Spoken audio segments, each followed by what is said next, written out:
Hello everyone, please excuse the way I look. We've been walking today over in Wales and we've got absolutely drenched and my hair goes frizzy.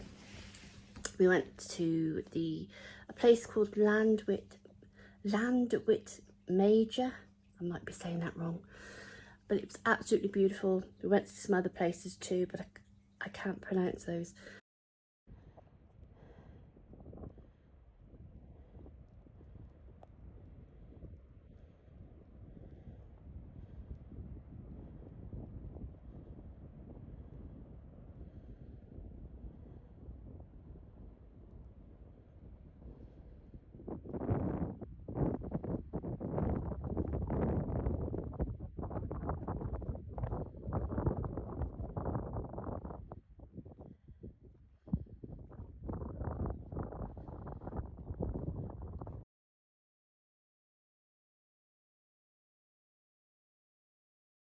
I've got a job that I've been putting off for so long, and it's sorting out thousands and thousands of jump rings. To be doing one tray today, one tray tonight should I say. It's Saturday night and what am I doing? Sorting out jump rings. What an exciting life that I lead. Speed it up because I think I'll be here for some time. If you've got any jobs that you've been putting off, do it. You can do it because I've been doing it too. If I can do it, you can do it too. We have gold, silver, tiny ones, big ones, oh, on forever. We have, these are split rings, these are the double split rings. So I've got my trusty ruler and I'm going to use these boxes. I'm all for reusing. They're strong enough. And I'll just put them in. But first of all, I have to not only measure, but check the gauge as well, because they're all different thicknesses. And I've got my trusty cat here with me, my Lucy. My old girl. Just go near the fire. So let's get to it.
pas de soleil, pas de soleil, pas de soleil.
Pas de soleil.